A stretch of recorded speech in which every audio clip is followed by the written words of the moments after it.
선거제도 개편 관련된 논의가 계속 꼬이고 있습니다. 일단은 더불어민주당을 포함한 야3당 지금 패스트트랙으로 선거제 개편안을 추진하고 있죠.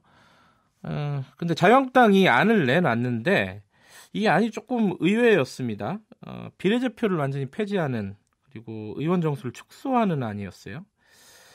자, 지금 이 상황을 어떻게 받아들여야 되는지 일단 정의당 이정미 대표 오늘은 좀 연결해서 얘기 들어보도록 하겠습니다. 안녕하세요. 네, 안녕하세요. 자유한국당 안을 보고 저는 좀 놀랐어요. 이거 좀 의외의 안이라서요. 어떻게 보셨나요?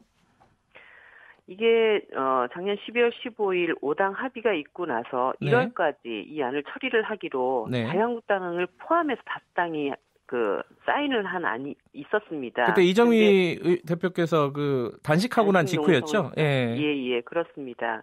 그런데 1월 지나서 지금 벌써 2달이 흘렀는데도 네. 자유한국당이 답이 없었고 정개특위에서 3월 10일까지 답을 내라 이렇게 얘기를 했더니 이 안이 나온 겁니다. 네. 그런데 결과적으로 이 안은 선거제도 개혁을 하지 않겠다라고 맞불을 놓은 것 이상도 이하도 저는 아니라고 봅니다. 근데 그렇게 생각하신 이유가 뭐예요? 어쨌든 안을 내놨는데 이거는 선거제도 개편을 하지 말자라고 얘기하시는 어떤 이유가 있을 거 아닙니까?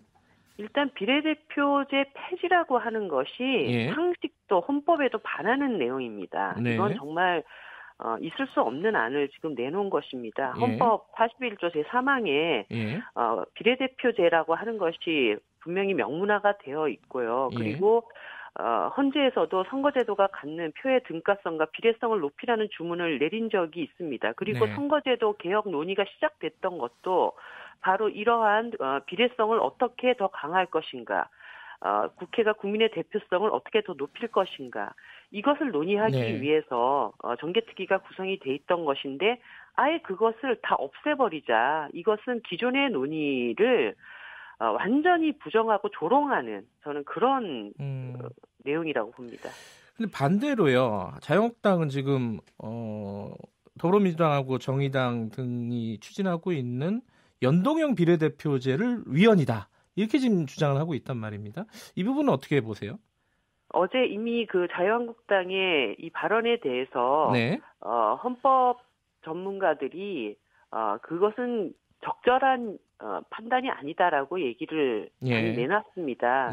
그 당시 2001년도죠. 2001년도 헌재가 지역구의 선거 결과, 지역구 의원들이 받은 의석 득표율을 비례대표에다가 적용하는 것은 하나의 표로 2개의 의석을 만드는 것이기 때문에 위헌이다라고 하는 얘기를 한 것이지 연동형 비례대표제는 이미 이제 1인 2표제가 실행되고 있지 않습니까? 지역구 후보를 결정하는 투표 하나와 비례대표를 결정하는 투표 하나가 정해져 있고 비례대표제에 투표한 이 투표를 의석수에 어떻게 반영할 것인가 이것을 논의하는 것이 연동형 비례대표제입니다. 지역구 의석수에 전혀 영향을 미치지 않는 그런 결정이기 때문에 자유한국당이 이것이 위헌이다라고 얘기하는 것은 근거가 없는 이야기다 이렇게 볼 수 있습니다.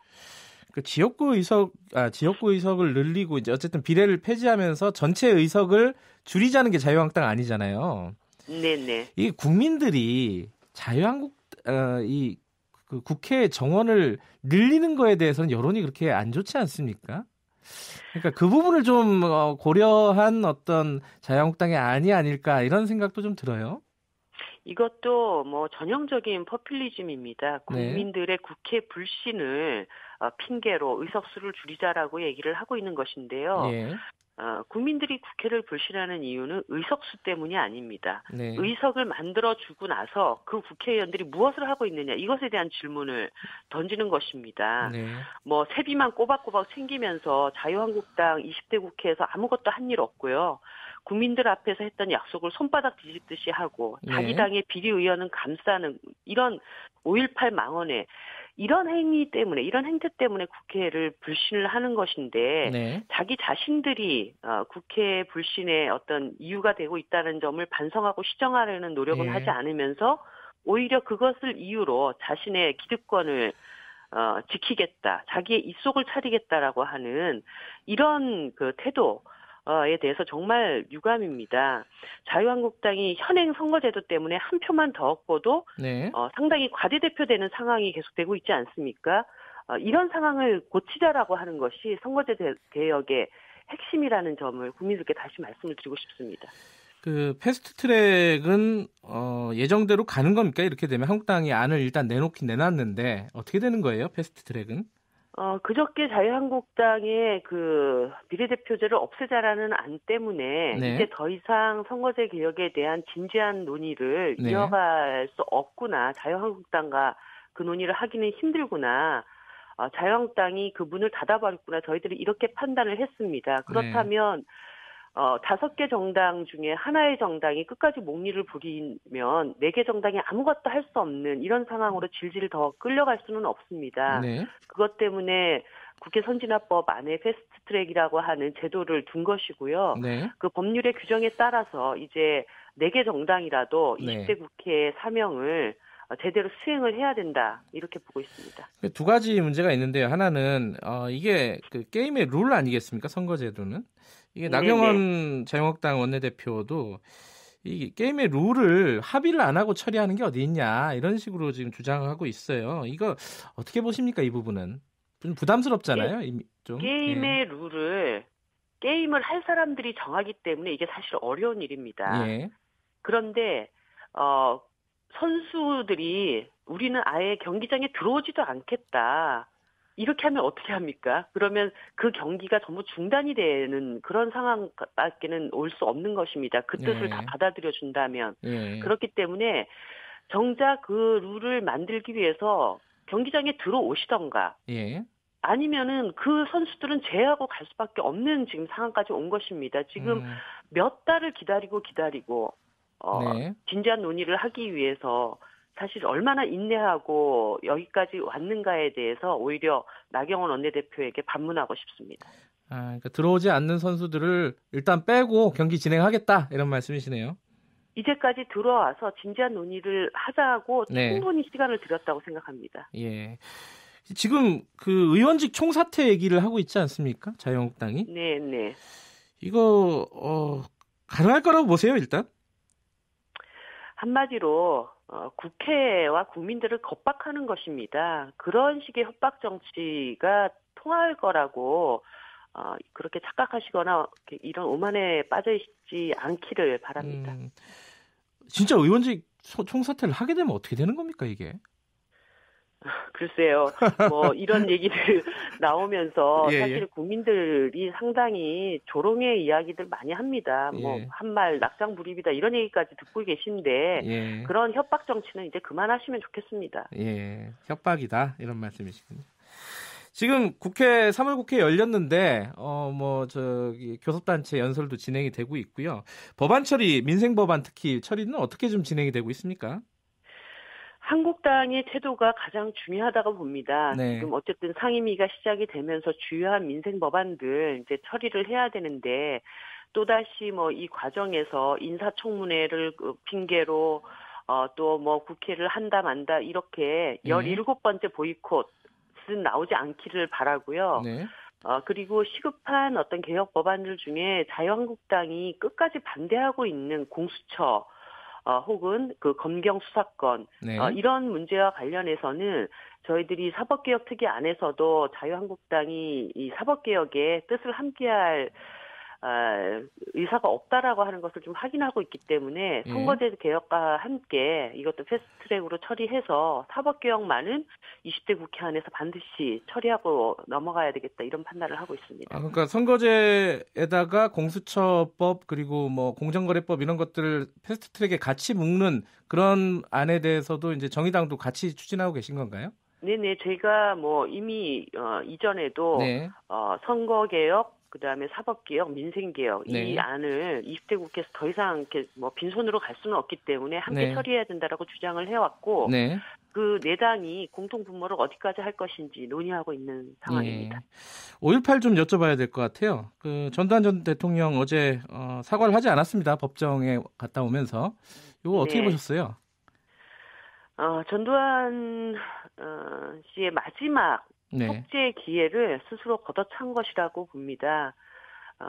반성이 없는 사람에게는 단죄밖에는 네. 남은 길이 없다고 보고 네. 그렇게 해야 뭐 광주 학살 이후에도 제2, 제3의 가해가 계속되고 있지 않았습니까? 예. 수많은 피해자들의 가슴을 후벼파는 그런 망언들이 계속 진행되고 있는데 네. 이런 일의 재발을 막을 수 있는 재판이 돼야 된다고 봅니다. 근데 관련해서요, 지금 5.18 진상규명위원회가 계속 그 출범을 못 하고 있지 않습니까? 그 자유한국당에서 네. 그 뭐랄까 위원들을 지금 추천을 안 하고 있는 거고, 했긴 했죠. 했는데 이제 청와대에서 거부를 했고, 네. 더 이상 추가로 추천하지 않겠다 이런 식의 입장을 보이고 있는데 이거 어떻게 해결해야 될까요? 계속 이렇게 출범이 안 되면은 이게 곤란한 상황 아니겠어요?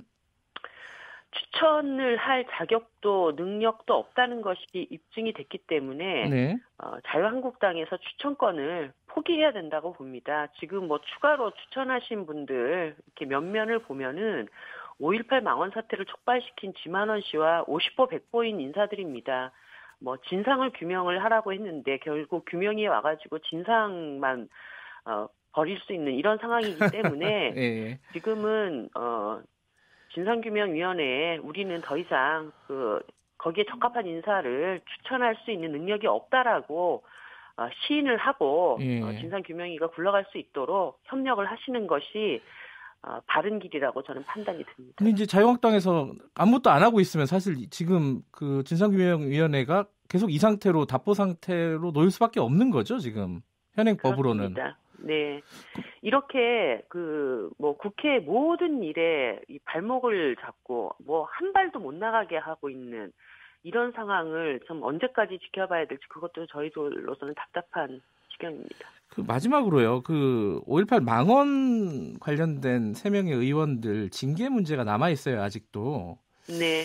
이게 뭐 지금 자유한국당 내부에서도 할 일이지만 국회 차원에서도 징계가 지금 진행이 돼야 되지 않겠습니까? 이거 어떻게 되고 있습니까, 지금? 지금 이제 국회가 시작됐기 때문에 윤리위 안에 네.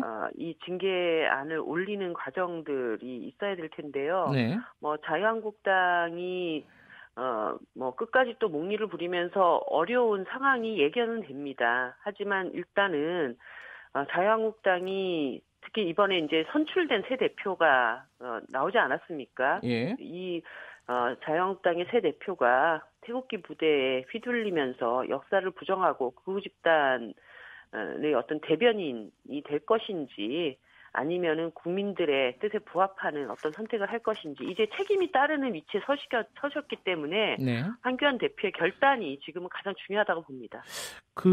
한 가지 더 여쭤봐야겠어요. 그 국회 선진화법을 이번 패스트트랙에 좀 올려서 개정을 좀 하자. 이게 홍영표 원내대표의 입장이더라고요. 이게 정의당은 어떻게 생각하십니까, 이 부분은? 저희는 다당제도, 20대 국회가 다당제도가 된 이후에 예. 국회 선진화법 개정에 대해서 지속적으로 얘기를 해왔습니다. 예. 이것이 사실은 양당제도 하에서 한 당이 일방적으로 국회를 독주할 수 없도록 견제하는 장치였는데 예. 다당제 하에서는 한 당만 반대하면 나머지 정당들이 아무것도 할 수 없는 예. 이런 족쇄가 되어버렸습니다. 그래서 이 부분에 대한 그 법률안은 다당제도에 맞게 개정돼야 된다는 것이 저희의 일관된 내용이고요. 이것을 패스트트랙에 함께 태울 것인지에 대해서는 아직까지 논의가 진행되지는 않았습니다. 예, 알겠습니다. 오늘 말씀 감사합니다. 여기까지 듣겠습니다. 고맙습니다. 네, 감사합니다. 정의당 이정미 대표였습니다.